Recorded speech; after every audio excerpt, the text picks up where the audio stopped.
ర-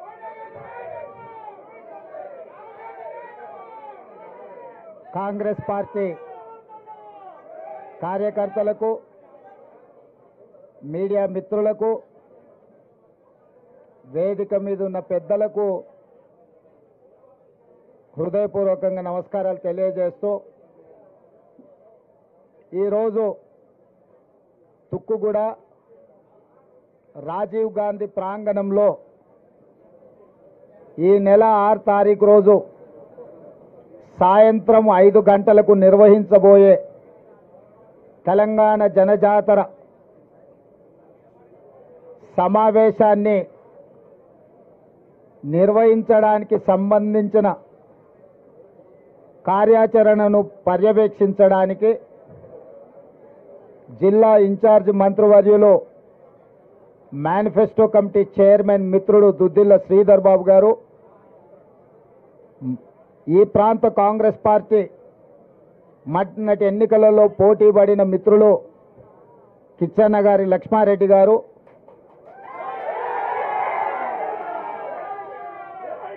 జిల్లా పార్టీ అధ్యక్షుడు నరసింహారెడ్డి గారు, ఇబ్రహీంపట్నం శాసనసభ్యులు మల్రెడ్డి రంగారెడ్డి గారు, తాండూరు శాసనసభ్యులు మనోహర్ రెడ్డి గారు,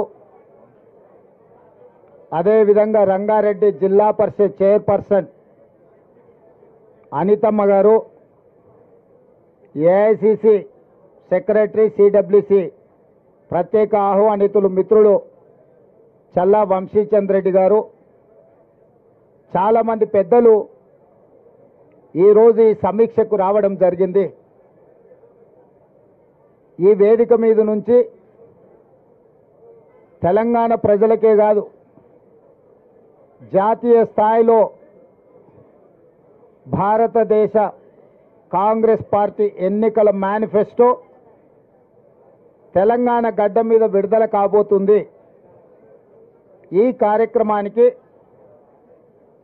మా అభిమాన నాయకుడు శ్రీ రాహుల్ గాంధీ గారు, మా అభిమాన నాయకురాలు శ్రీమతి ప్రియాంక గాంధీ గారు ప్రత్యేక ఆహ్వానితులుగా జాతీయ ఎన్నికల మేనిఫెస్టో విడుదల చేయడానికి ముఖ్య అతిథులుగా హాజరవుతున్నారు. ఈ ఎన్నికల మేనిఫెస్టోలో కాంగ్రెస్ పార్టీ జాతీయ స్థాయిలో ఇవ్వబోయే 5 గ్యారెంటీలకు సంబంధించిన అంశాలతో పాటు కేంద్రంలో ఇండియా కూటమి ప్రభుత్వాన్ని ఏర్పాటు చేసి తెలంగాణ రాష్ట్రానికి ఇవ్వబోయే ప్రత్యేక నిధులు, ప్రత్యేక అనుమతులు, 2014 రాష్ట్ర పునర్విభజన చట్టంలో పొందుపరిచిన 10 సంవత్సరాలు భారతీయ జనతా పార్టీ తెలంగాణ ప్రజలను వంచి మన హక్కులను కాలరాసిన విషయాలను కూడా స్పష్టంగా శ్రీధర్ బాబు గారి నేతృత్వంలో ఈ ఎన్నికల మేనిఫెస్టోలో పొందుపరచడం జరుగుతుంది. ఈ వేదిక మీద నుంచి ప్రధానంగా మేము తెలియజేయదలుచుకున్నది, తెలంగాణ ప్రాంతము కాంగ్రెస్ పార్టీకి ఎంతో ప్రత్యేకము. తెలంగాణ ప్రాంతానికి శ్రీమతి సోనియా గాంధీ గారి కుటుంబము మరీ ప్రత్యేకము. ఎందుకంటే తెలంగాణ రాష్ట్ర కళ సాకారం అయ్యింది అనంటే కేవలం శ్రీమతి సోనియా గాంధీ గారి వల్లనే, వారి దయ వల్ల, వారి ప్రేమ వల్ల ఈరోజు తెలంగాణ రాష్ట్రము ఏర్పాటు చేసుకోవడం జరిగింది. ఏర్పాటైన తెలంగాణ రాష్ట్రం 10 సంవత్సరాలు చంద్రశేఖరరావు గారి నాయకత్వంలో 100 సంవత్సరాలకు జరగవలసిన విధ్వంసం జరిగింది. 10 సంవత్సరాలు అధికారాన్ని చెలాయించి టీఆర్ఎస్ నాయకులు తెలంగాణను విధ్వంసం చేసి 100 సంవత్సరాల వరకు కోలుకోలేని విధంగా ఈ ప్రాంత ఆర్థిక వనరులను, సహజ వనరులను దోపిడీకి పాల్పడి విధ్వంసం చేసిన సందర్భంలో సెప్టెంబర్ 17, 2023 నాడు ఇదే తుక్కుగూడలో రంగారెడ్డి జిల్లాలో రాజీవ్ గాంధీ ప్రాంగణంలో సూపర్ 6 6 గ్యారెంటీలను శ్రీమతి సోనియా గాంధీ గారు, శ్రీ మల్లికార్జున్ ఖర్గే గారు ఇదే ప్రాంగణం నుంచి విడుదల చేసి తెలంగాణ ప్రజలకు 6 గ్యారెంటీలను ఇవ్వడం జరిగింది.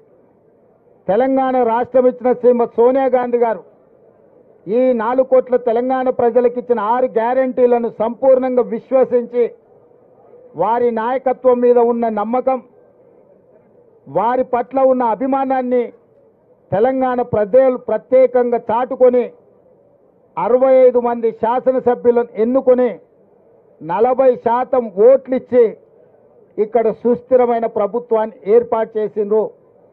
ఆనాడు ఇచ్చిన హామీలను 100 రోజుల్లో 5ంటిని స్పష్టంగా అమలు చేసి ఆర్టీసీ బస్సులలో ఆడబిడ్డలకు ఉచిత ప్రయాణం కావచ్చు, రాజీవ్ ఆరోగ్యశ్రీ ద్వారా పేదలకు 10 లక్షల రూపాయలు ఆర్థిక సహాయం కావచ్చు, ప్రతి ఆడబిడ్డ కట్టెల పొయ్యితో కష్టాలు పడుతుంటే 1200 రూపాయలు చెల్లించి సిలిండర్ కొనలేక ఆర్థిక ఇబ్బందులను ఎదుర్కొంటుంటే 500 రూపాయలకే ఆడబిడ్డలకి ఇంటి దగ్గర సిలిండర్ ఇచ్చే కార్యక్రమం కావచ్చు, ప్రతి పేదవాడి కుటుంబానికి వాళ్ళ ఇంటికి 200 యూనిట్ల వరకు ఉచిత కరెంటు, దాదాపుగా ఈ రోజుకి 50 లక్షల కుటుంబాల పథకాన్ని వినియోగించుకోవడం కావచ్చు, అదేవిధంగా 4.5 లక్షల ఇందిరమ్మ ఇండ్లు 22,500 కోట్లతోనే ఇల్లు లేని పేదలకు ఇందిరమ్మ ఇండ్లు ఇవ్వడం ద్వారా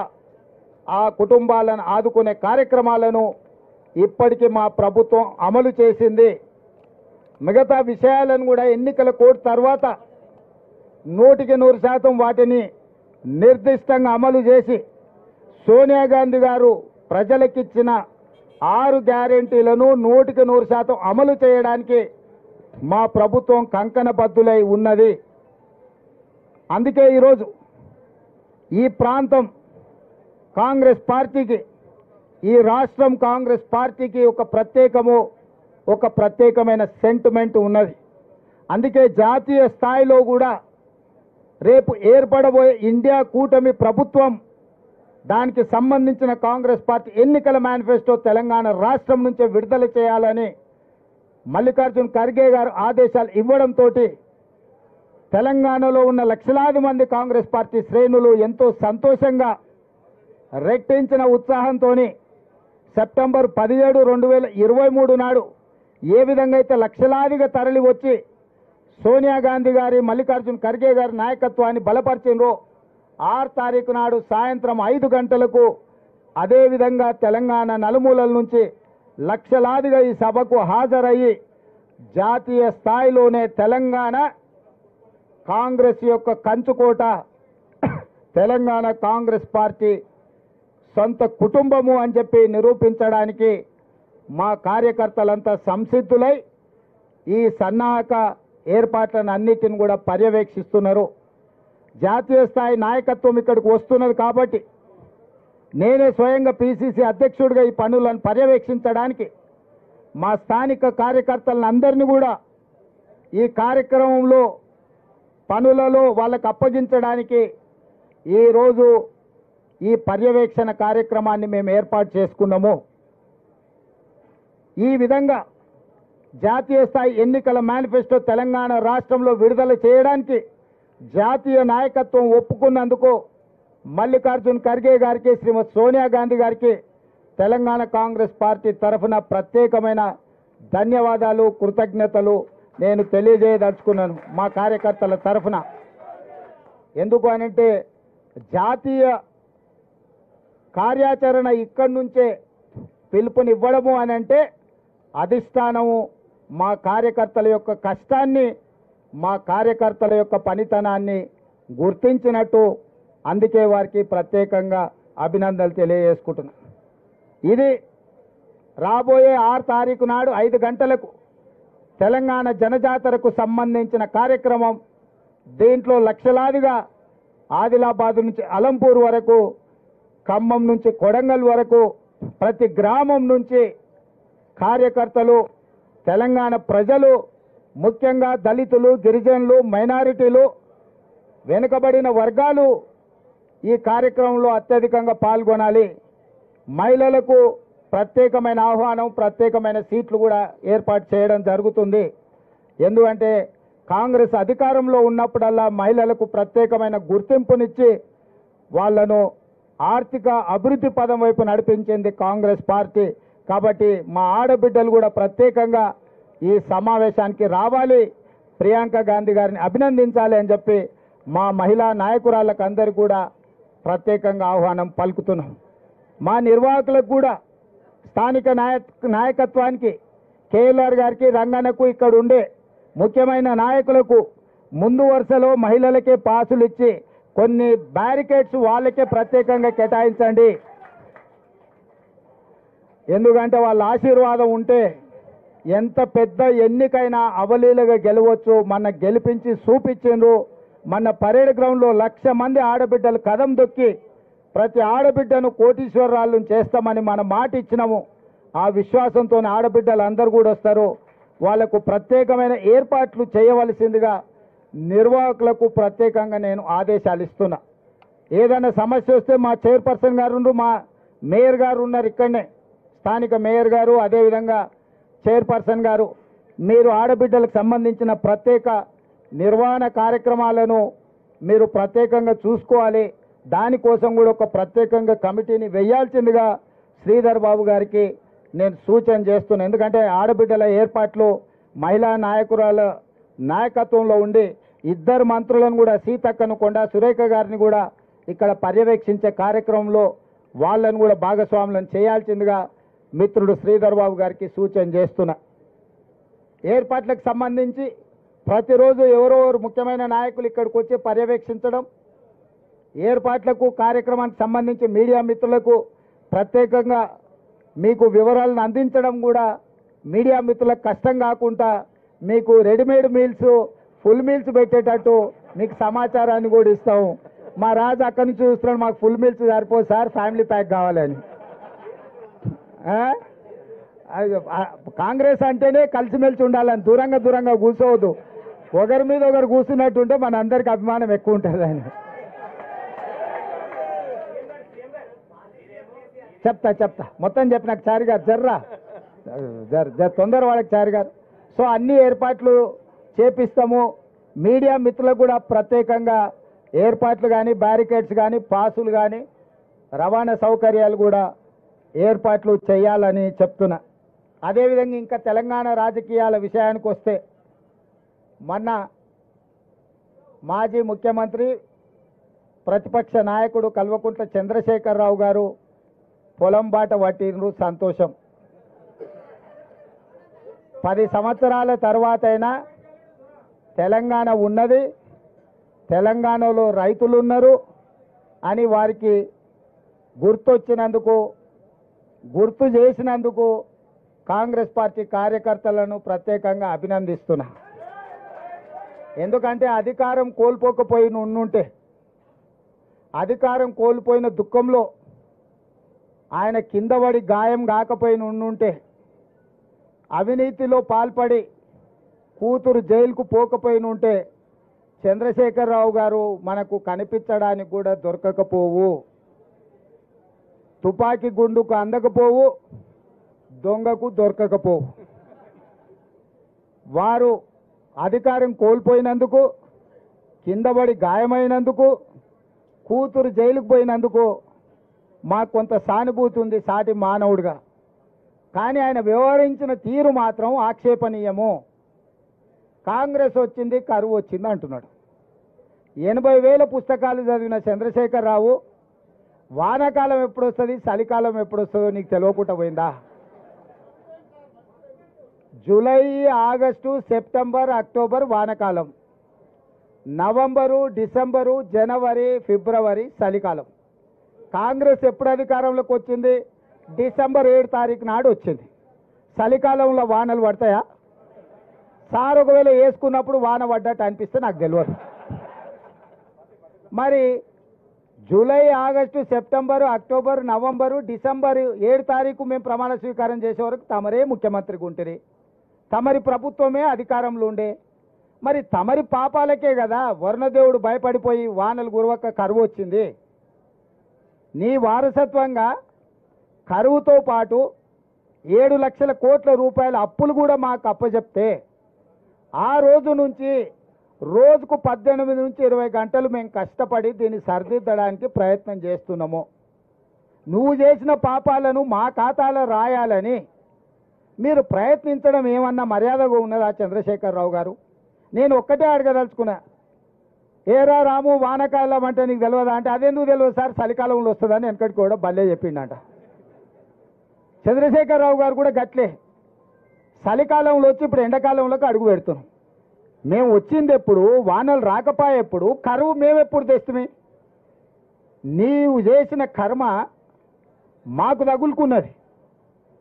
నువ్వు చేసిన పాపాలు ఎట్లా నీ పిల్లలకు తగులుకొని జైలు కోతురో, ముఖ్యమంత్రిగా ఈ రాష్ట్రానికి చేసిన నువ్వు అన్యాయము ఆ వానకాలంలో వానలు పడకపోవడం వల్ల 23లో వానలు పడకపోవడం వల్ల 24లో కరువు వచ్చింది. మేము వచ్చింది చలికాలంలో, చలికాలం నుంచి ఎండాకాలం పోతున్నాం. నిజంగానే కాంగ్రెస్ వచ్చినాక కరువు వచ్చిందా లేదా అనేది రేపు వచ్చే జూలై నుంచి సెప్టెంబర్ వరకు వానలు పడుతున్నాయా, వానలు పడతలేవా, కాంగ్రెస్ వల్ల ఏమైనా ప్రకృతి మన మీద పగబట్టిందా లెక్క అప్పుడు తెలుస్తుంది. అప్పుడే 100 రోజులు కాలేదు మేము వచ్చి, ఇక అది చేయలే ఇది చేయలే. మేము ఉన్నప్పుడు రైతుల ఖాతాల మేము రైతు బంధు 10 రోజుల్లో వేసినాం అన్నాడు. అంటే నిజంగా ముఖ్యమంత్రిగా పనిచేసి ప్రధాన ప్రతిపక్ష నాయకుడుగా ఏ మాత్రం కూడా ఊర్లలో అంటుంటారు ఏ వాడు సిగ్గులేనోడు రాబాయి ఏది పడితే అది మాట్లాడతాడని. నేను అనదలుచుకోలేదు చంద్రశేఖరరావును, కానీ డిసెంబర్లో మొదలుపెట్టి సెప్టెంబర్ వరకు 10 నెలలు 10 రోజులు కాదు 10 నెలల వరకు రైతు బంధు పథకంలో రైతుల ఖాతాలలో పైసలు వేసిన లెక్కలాడు ఉన్నాయి. నువ్వు అసెంబ్లీలోనే అవన్నీ బయట పెట్టినా, నువ్వు వస్తావేమో అనుకున్నా, నువ్వు పారిపోయినావు, రాలే. ఇప్పుడు కూడా నేను సూటిగా 2018 ఎన్నికలప్పుడు మాత్రమే ఎన్నికల ముందు ఖాతాల పైసలు వేసినవు. ఆ తర్వాత ఏ రోజు కూడా 4 నెలల నుంచి 10 నెలల సమయం తీసుకున్నాడు రైతు బంధు పథకాన్ని వేయడానికి. మేము 100 రోజుల్లోనే 64,75,000 మంది రైతులకు ఖాతాలలో నగదేసినము. మొత్తం ఉన్నదే 69 లక్షల మంది రైతుల ఖాతాలు. ఆల్రెడీ 65 లక్షల ఖాతాలలో రైతు బంధు పథకాన్ని పూర్తి చేసినాము. నేను సూటిగా చంద్రశేఖరరావు గారికి సవాలు విసురుతున్నా. అధికారిక లెక్కలు ఉన్నాయి.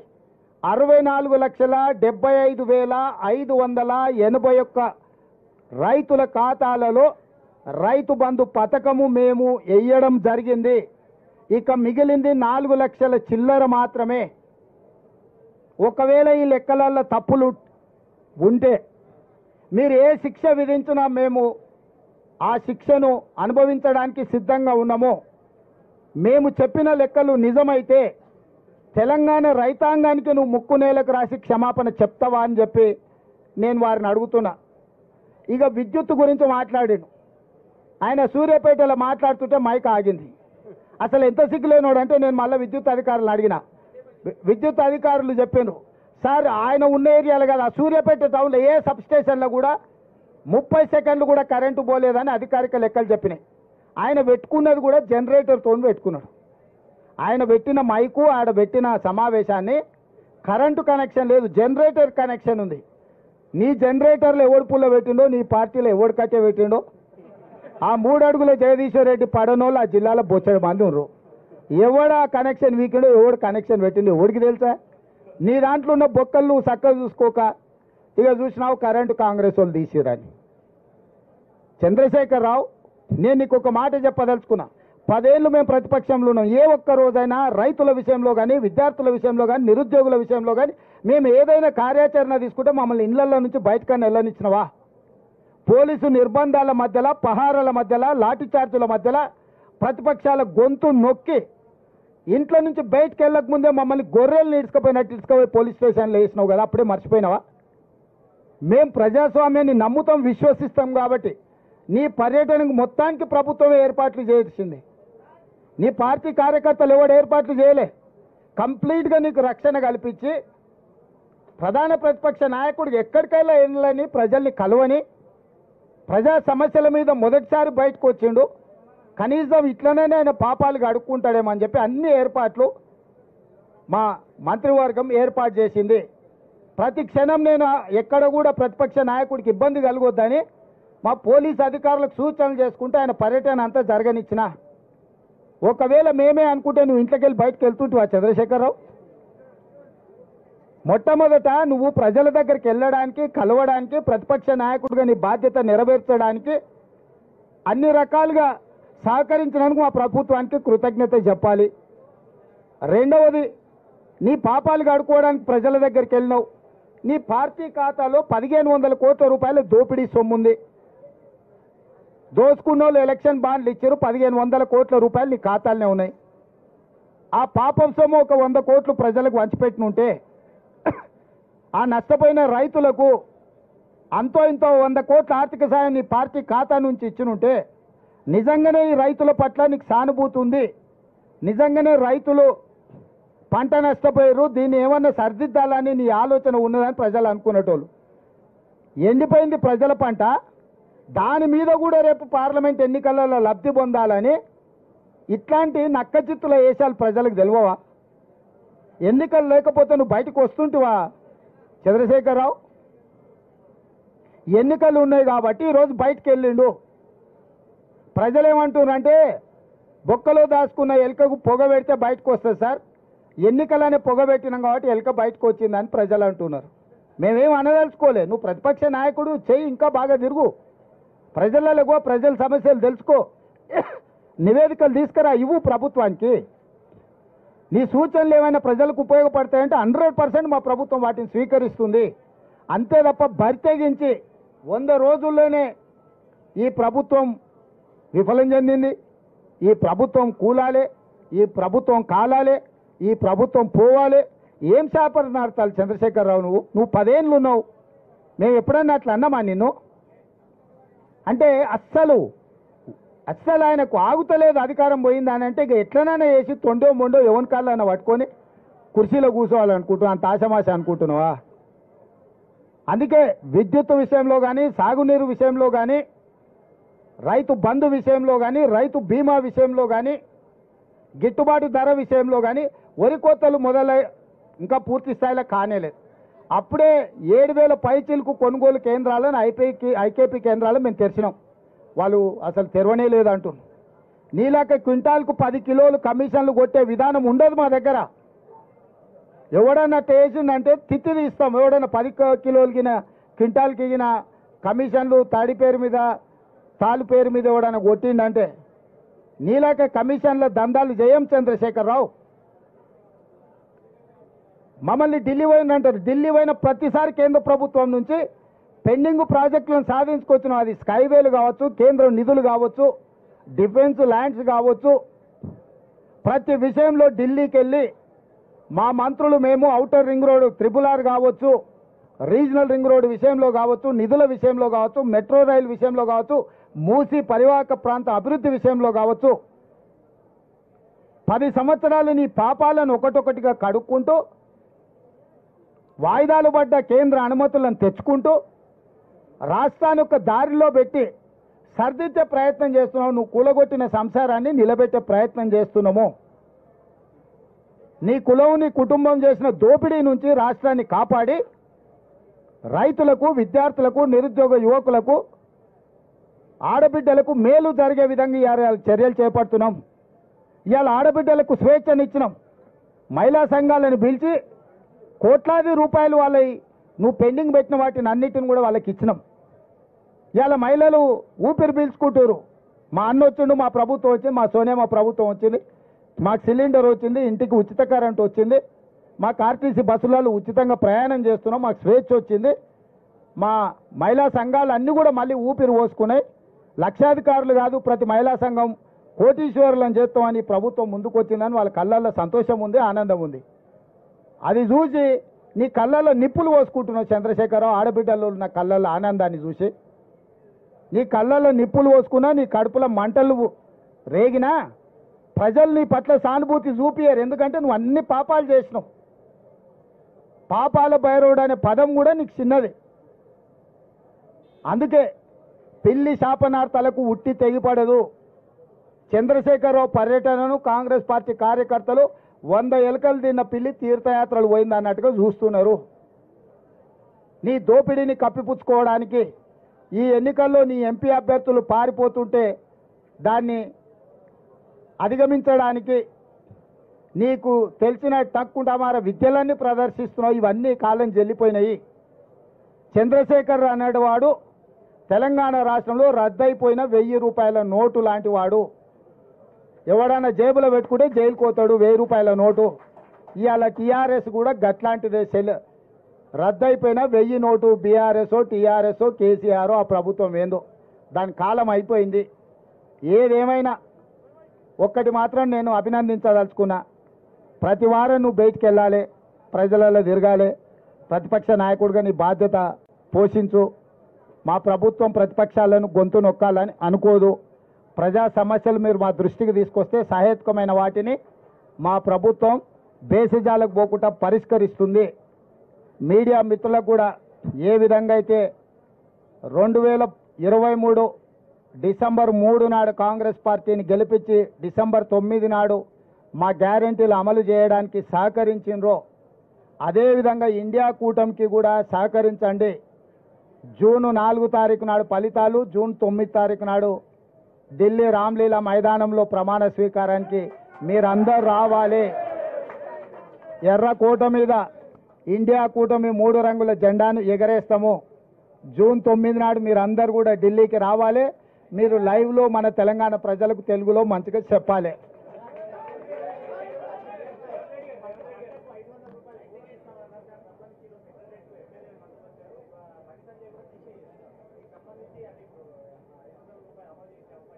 ఇప్పుడు జూన్ 4 తారీఖు వరకు ఎన్నికల కోడ్ ఉంది. పరిపాలననే ఎన్నికల అధికారుల చేతుల్లో ఉంది. మెయిన్ సెక్రటేరియట్ పోవాలన్నా అనుమతి తీసుకోవాలి. ఇప్పుడు కొత్త అనుమతులు ఇవ్వడానికి ఏదైనా ఉందా? ఎన్నికలైన ఎమ్మెల్సీ ఎన్నికల మహబూబ్నగర్లోనే ఓట్ల లెక్కింపును కూడా జూన్ 2కు వాయిదా వేసిరు. ఇవాళ ఓట్ల లెక్కింపు ఉండే. ఇప్పుడు పూర్తిగా పరిపాలన కేంద్ర ఎన్నికల సంఘం చేతిలోకి వెళ్ళిపోయింది. కాంగ్రెస్ పార్టీ ప్రభుత్వం చేతిలో అధికారం లేదు. వాళ్ళతో పాటు కేంద్ర ఎన్నికల సంఘాన్ని కూడా మేము డిమాండ్ చేస్తున్నాం. రైతులకు న్యాయం చేయండి అని కోరుతున్నాం. మేము కూడా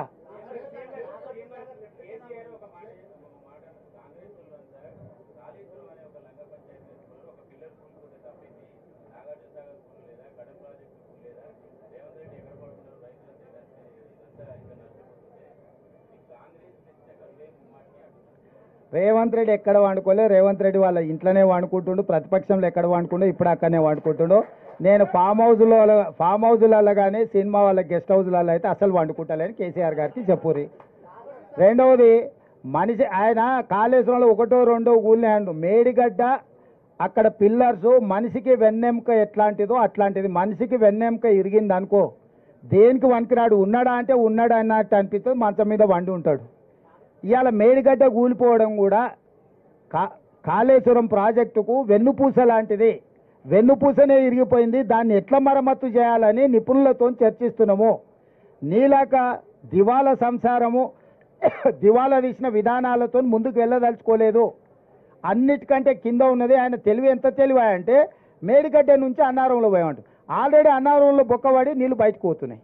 ఇండ్ల నుంచి ఎత్తి అండ్లకు పోసి అండ్ల నుంచి అయితే అండ్ల పైదానికి పోయడానికి అన్ని బగిలే ఉన్నాయి కదా. కేసీఆర్ మాటలు తిక్కలోటి తిరణాలకు పోతున్నట్టే ఎక్కడానికి దిగడానికి సరిపోయిందంట.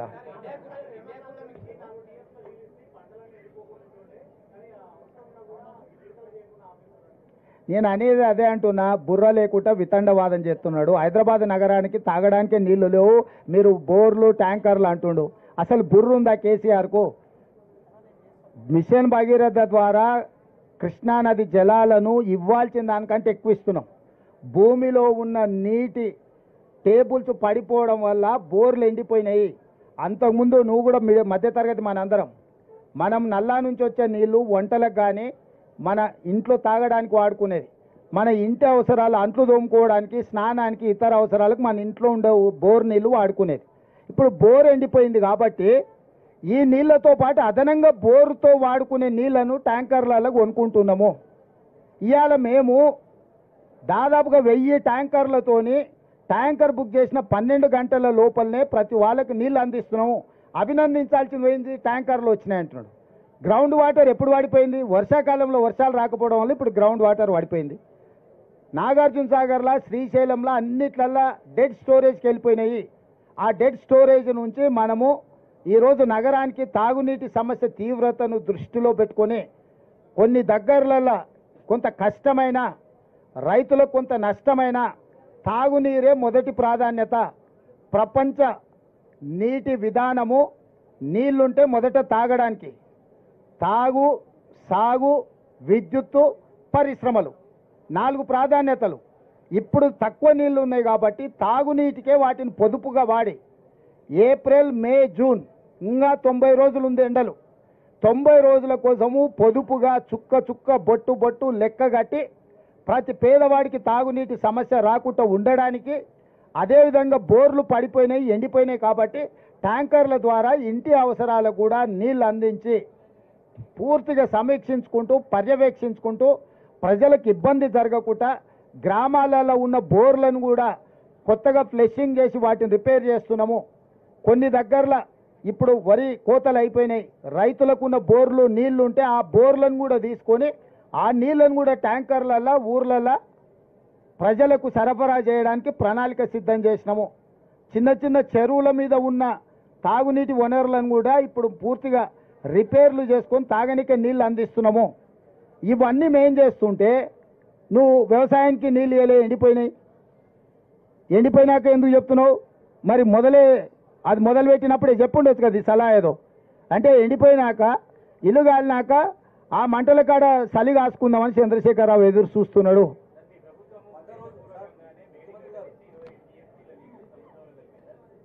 ఇప్పుడు నేను అదే చెప్తున్నా, మేడిగడ్డ వాళ్ళ అధికారంలో ఉన్నప్పుడు 3 నెలల ముందే పగిలిందా, కుంగిందా? నీళ్ళు ఎవడో వదిలిండా? మీరు అంతా చూసి వచ్చారు కదా. ఎన్నికలప్పుడు నేను, రాహుల్ గాంధీ గారు పోయినప్పుడు చుక్క నీళ్ళు ఉండేనా? నేను, శ్రీధర్ బాబు గారు మేము పోయినామా? ఇక దాంట్లో నీళ్ళు ఎప్పుడు నింపిండా? బుర్ర లేకుండా మాట్లాడుతుండు, మందేసి మాట్లాడుతుండో, మతి లేకుండా మాట్లాడుతుండో నాకైతే తెలియలేదు. ఎప్పుడు పోయింది మేడిగడ్డ? ఆగస్టు, సెప్టెంబర్లోనే కదా పోయింది. అది పోయినెంబడే కదా మేడిగడ్డలు ఉన్న నీళ్ళని వాళ్ళే కదా కిందికి వదిలింది. తర్వాత మేడిగడ్డలో నీళ్ళే వాడు నింపిండు.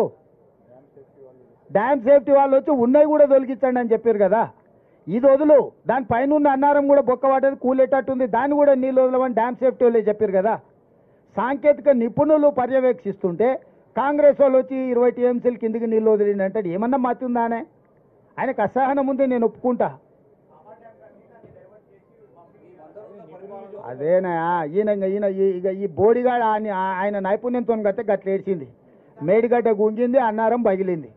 అందుకే నిజమైన నిపుణులతో సూచన తీసుకోండి. మాత్రం తెలివితేటలు అవునాయన 5 సార్లు అడిగినాము, 4 సార్లు పర్యవేక్షించారు, వాళ్ళు ఇచ్చిండ్రు. మధ్యంతరం ఇస్తే ఉన్నది కూడా కూలింది అంటే సస్తర్రా మీరు?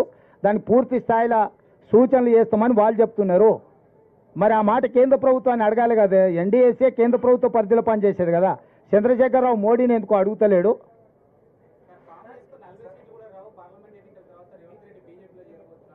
చూడంటుండు. ఇప్పుడు కేటీఆర్వి అన్ని పొరంబోకు మాటలు, ఊర్లలో ఆవరగాళ్ళు ఉంటారు కదా, చెట్ల కింద కూర్చొని పొంకనాలు కొడుతుంటారు. అంతకు మించి ఏమన్నా ఉందా? కళ్ళు కాంపౌండ్ల కాడ ఇట్లనే మాట్లాడుతుంటారు. ఏ మందుకళ్ళు తాగినాక, మా కొడంగల్ నారాయణపేట ఏరియాలో కొంచెం మందుకళ్ళు ఎక్కువ. మందుకళ్ళు తాగినాక పోరలు గిట్లనే కేటీఆర్ చూస్తుంటే నాకు సేమ్ మందుకళ్ళు తాగిన లాగానే కనిపిస్తాడు. అంటే ఒక్క నిమిషం, కాంగ్రెస్కు 40 వస్తాయంటే మోడీకి 400 వస్తాయని ఒప్పుకున్నట్టే కదా. వీడు ఎవరిని సపోర్ట్ చేస్తున్నట్టు? ఎవరికి సపోర్ట్ చేస్తుండు వీడు? రాజు నువ్వు చెప్పు. మాకు 40 వస్తాయి, మోడీకి 400 వస్తాయని చెప్తుండు కదా. మరి నేనేం చెప్తున్నావు? మోడీ వీడు ఒకటే రా నాయన, వీని ఓటేస్తే మోడీకి వేసినట్టే అని. పోనీ ఈ మొనగానికి రాష్ట్రంలో 1, 2 ఇస్తే ఎవరికి మద్దతు ఇస్తాడు? మేమైతే లోపలికి రానియం. వాళ్ళకు పడకపోతే ఎవరికి ఇస్తాడు? ఆయనకు ఓటేస్తే దండగానే కదా. అంటే వాళ్ళ మాటల వెనకాల ఉన్న మర్మం మీరు ఆలోచన చేయరు. వాళ్ళు ఏంది కాంగ్రెస్కు 40 రావాలని కోరుకుంటారు. ఎందుకంటే వాళ్ళ బాసు మోడీ గెలవాలని. వాళ్ళు మోడీతో అంటగాకి వాళ్ళు బెయిల్ల కోసము, కేసుల నుంచి రక్షణ కోసం ఢిల్లీకి పోయి కాళ్ళు పట్టుకొని వాళ్ళు కప్పం కడుతున్నారు మోడీకి. మా గురించి ఏంది మాట్లాడేది?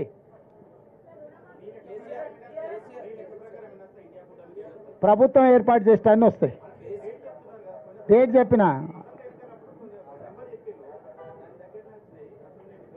ఇప్పుడు ప్రభుత్వం ఏర్పాటు చేస్తాన్ని వస్తాయి.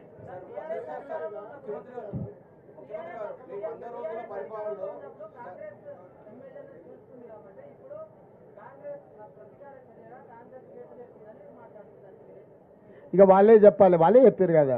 ఇక మళ్ళీ నేను కొత్తగా చెప్పేది ఏమన్నా ఏం చెప్పాలి?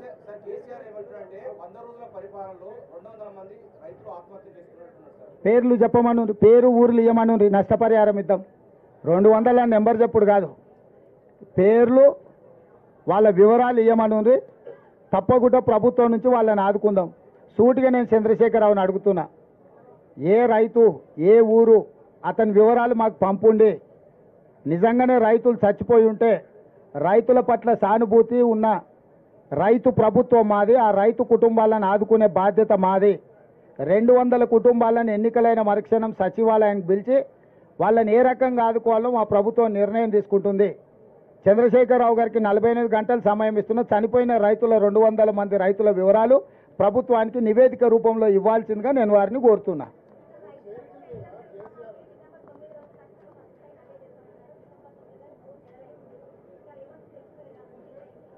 ఎవరంటారమ్మా? ఎవరంటారు? మీరు ఎందుకంత సీరియస్గా తీసుకుంటారమ్మా? ఆయన ఎందుకంత 10 ఏళ్ళు ఆయన లక్ష ఇస్తాను, 10 ఏళ్ళు అయినా ఇవ్వలే, ఇంకా అన్నీ బకాయిలు ఉన్నాయి. అదే అందుకే చెప్తున్నా, ఆయన మాట్లాడేది అంత సీరియస్గా తీసుకోకమ్మా.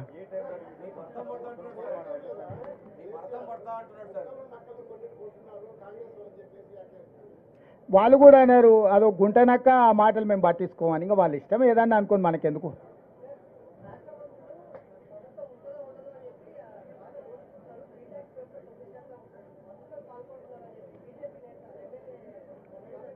ఎవరైనా చెప్పు మరి, వివరాలు తీసుకుపోయి వాళ్ళ ప్రధానమంత్రి ఉండు కదా, పోయి కంప్లైంట్ ఇవ్వమను, చర్యలు తీసుకోమను. మన బాండ్స్ బయట పడ్డాయి కదా, ఎవరికి ఇచ్చారు, దొంగలెవరు దొరలెవరు, మన బాండ్లు బయట పెట్టంగానే బయటకు వచ్చింది కదా. మొదట వాటికి సమాధానం, ఈ రాష్ట్రంలో వాళ్ళే దొంగలని చెప్పిన వాళ్ళందరూ అత్యధిక బాండ్లు వాళ్ళ పార్టీకే ఇచ్చారు కదా. లిక్కర్ దొంగల నుంచి కాంట్రాక్టర్ల వరకు అత్యధికంగా చీకట్ల కోట్ల రూపాయలు ఇచ్చింది వాళ్ళకే. ఇంకా కూడా వాళ్ళు నీతిమంతులాగా మాట్లాడుతున్నారు. ఏం చేస్తాం, కర్మ. రైట్.